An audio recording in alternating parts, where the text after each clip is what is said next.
Where from the first group, the topic chosen by our group is how misinformation feels its stigma and the role of science communication in reducing prejudice. First, let me give you some background on this topic. Is a chronic infection disease caused by the human immunodeficiency virus HIV has not only posed a major challenge to global public health since its discovery in the 1980s, but has also long been accompanied by social stigma because of its model of transmission and its association with sensitive topics such as sex and drugs. This stigma, which often manifests itself in discrimination, prejudice, and social exclusion against those infected, has a serious impact on their quality of life and mental health.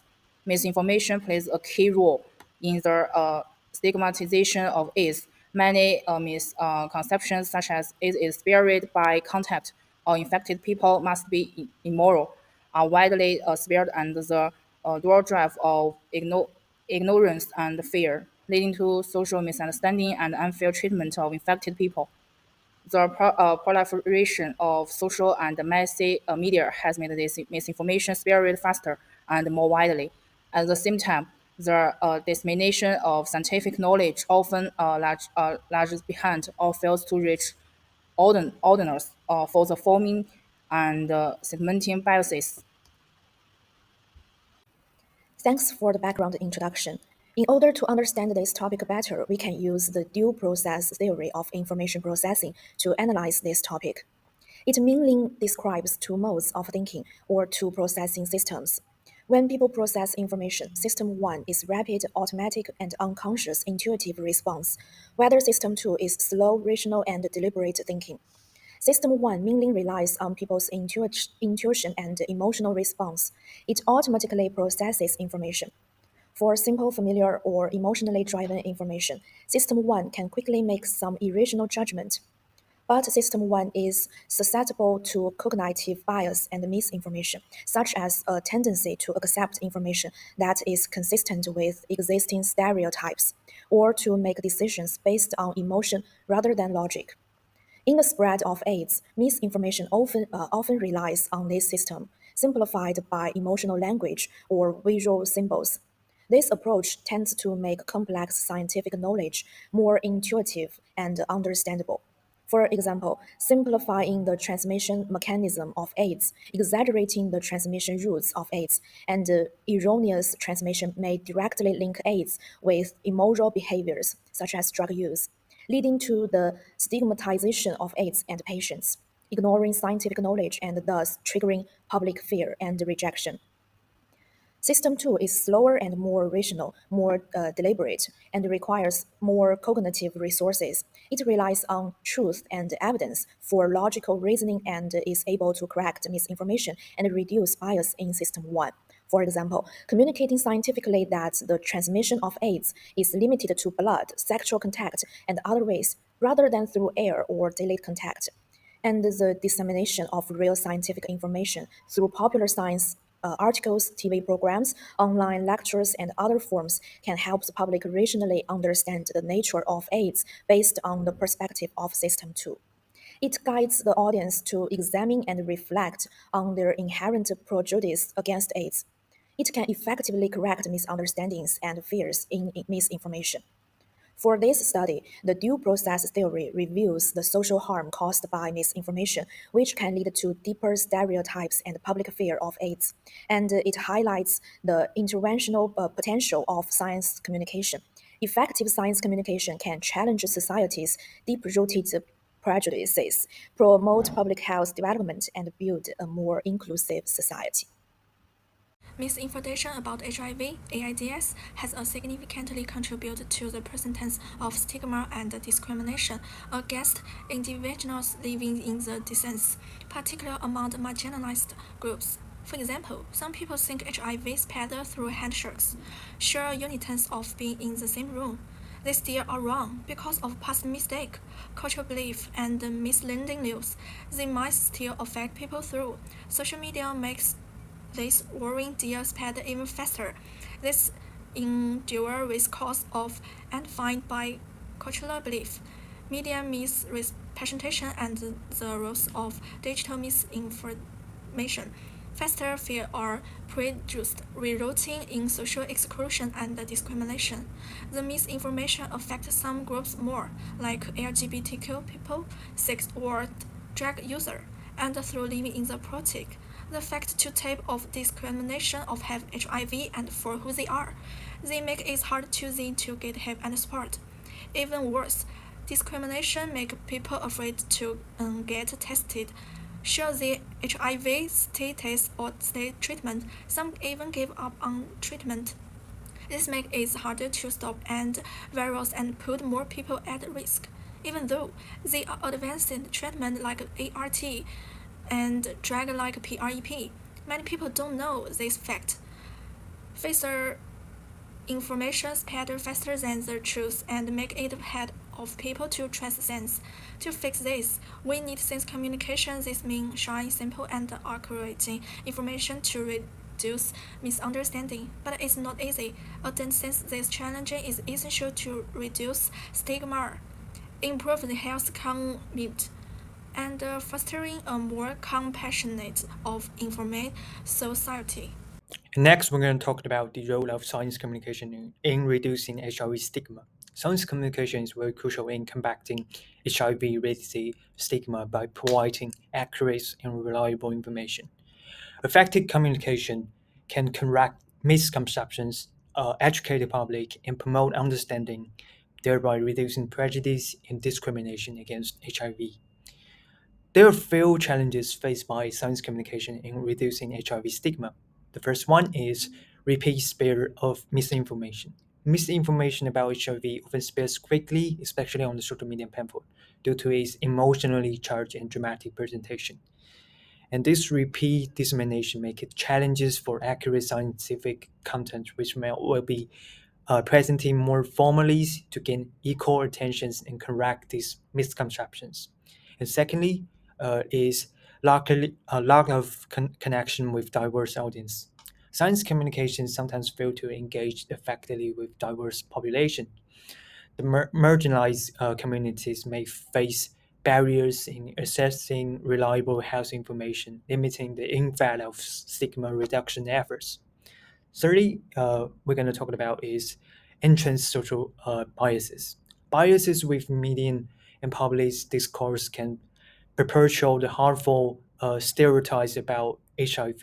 These biases influence how disease is reported, from story framing to content selection, amplify the negative perceptions of the individual living with HIV, and undermining the correct efforts of science communication.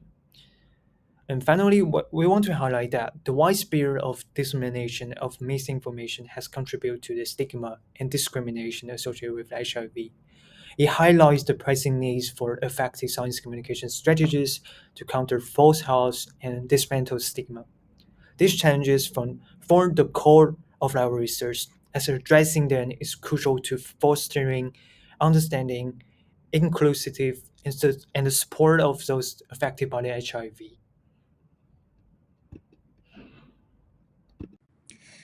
Okay, now I will introduce the literature review section focused on two themes: how stigma and misinformation exacerbate the stigma of HIV, and the role of science communication in reducing bias.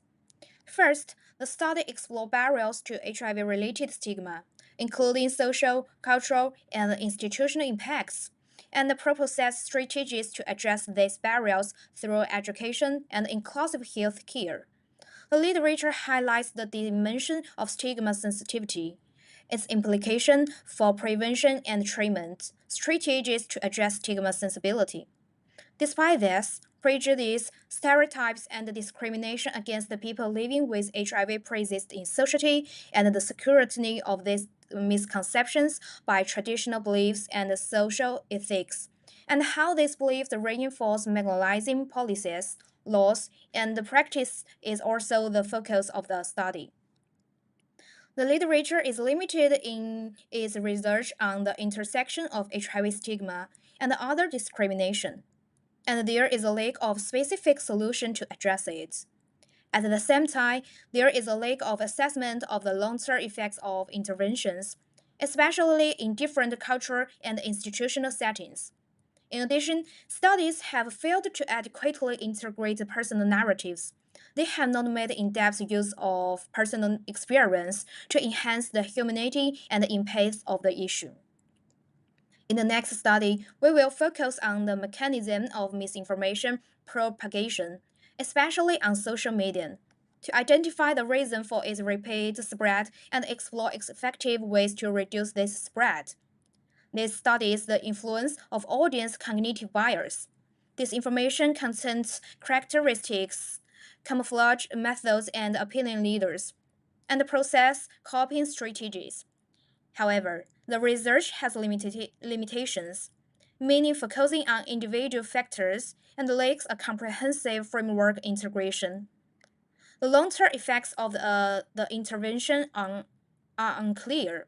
Most of the studies are based on Western context and not take into account the difference between not-Western societies. Alright, the third one will be HIV-related misinformation and stigma significantly impact individuals and communities. Discouraging testing, delayed treatment, and affecting mental health, particularly among marginalized groups like LGBTQ plus communities. Parents of HIV-positive children and HIV-positive individuals often face discrimination and social rejection. Despite the existing anti-discrimination law, stigma persists exacerbating inequalities. However, research gaps include the long-term effects of stigma, its intersection with race, gender, and socioeconomic status, and its impact on preventive measures like PrEP. And the last one will be the science communication campaigns such as U equal U. That means undetectable equal the untransmittable have shown promise in reducing stigma through accessible messaging and storytelling, and grassroots efforts and the partnership with community leaders enhance these campaigns. But the challenge remains in evaluate their long-term impact and leveraging emerging technologies has like virtual reality. Additionally, involving HIV positive individuals in campaign designs is crucial and for authenticity and effectiveness. Addressing these gaps can lead to more inclusive and impactful solution for combating HIV stigma globally. Therefore, based on the above literature, we can conclude as follows. HIV-related stigma and misinformation hinder prevention and treatment, spread through social networks through source, information, and recipient factors. A reduction in testing, mental health issues, and discrimination, and the science communication using accessible language, storytelling, and social media can help reduce stigma. In terms of the overall gaps in number research, the first one will be the global variation in stigma.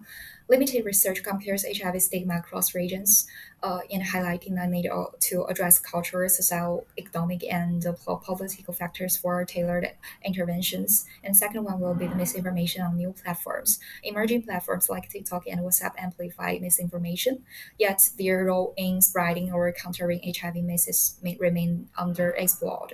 The third one will be the intersectionality in stigma, the compounded effect of race, gender, and social economic status on HIV stigma, especially for marginalized groups, required further investigation.